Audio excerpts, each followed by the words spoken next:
Hi friends, how are you? இன்னைக்கு Saturday, இன்னைக்கு சனிக்கிழமை. எண்ணெய் குளியல் ரொம்ப நல்ல விஷயம். இன்னைக்கு குழந்தைங்களுக்கு லீவு, அதனால நான் எண்ணெய் குளியல் அவங்களுக்கு பண்ண போறேன், எண்ணெய் தேய்க்க போறேன். பாருங்க, இந்த மாதிரி பானைலாம் காய வச்சிருக்காங்க. வெயில் காயிற நேரம் குழந்தைங்களுக்கு நல்லா எண்ணெய் நல்லா தலையில நல்லா ஊறுற மாதிரி நல்லா மசாஜ் பண்ணி விட்டு நல்லா எண்ணெய் தேய்க்கணும். நல்லா குளிர எண்ணெய் தேய்க்கணும் சொல்லுவாங்கல்ல, அந்த மாதிரி நல்லா தட்டி எண்ணெய் மண்டையில இறங்குற அளவுக்கு நல்லா எண்ணெய் தேய்ச்சி விட்டு அவங்களுக்கு மசாஜ் கொடுக்கணும். பழைய பழைய காலத்துல நம்ம அம்மா நம்மளுக்கு தேய்ச்சி விட்டுருப்பாங்க. ஆனா இப்போ பசங்க எண்ணெய் தேய்க்கிறேன் அப்படின்னாவே ஐயோ வேணான்ற மாதிரி ஓடி போறாங்க. நான் குழந்தைங்களுக்கு லீவு, சாட்டர்டே கூட லீவ் விட மாட்டேங்கிறாங்க.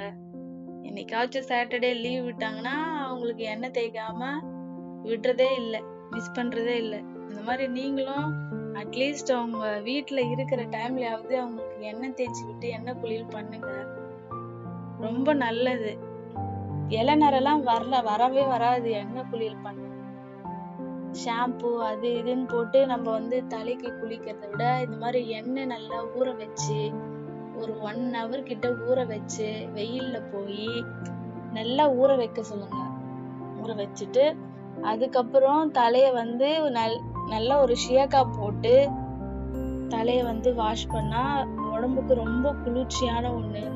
இது வேற சம்மர் சீசன் வருது, நம்மளுக்கு உடம்பு ரொம்ப ஹீட் ஆகுற டைம்ல இருக்கும். உடம்பு ஹீட் ஆகாம இருக்கணும்னா இந்த மாதிரி எண்ணெய் குளியல் பண்ண சொல்லுங்க. பண்ணி விடுங்க குழந்தைங்களுக்கு. அவங்க செஞ்சுக்க மாட்டாங்க, நம்ம தான் செஞ்சு விடணும் அவங்களுக்கு.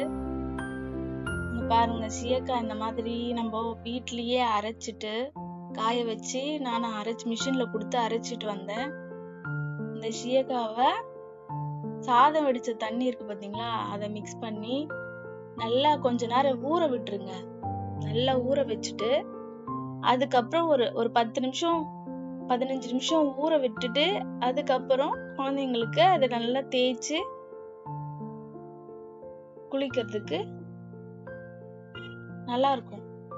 ஹேர் ரொம்ப ஃப்ரெஷ்ஷா இருக்கும். தேங்க்யூ.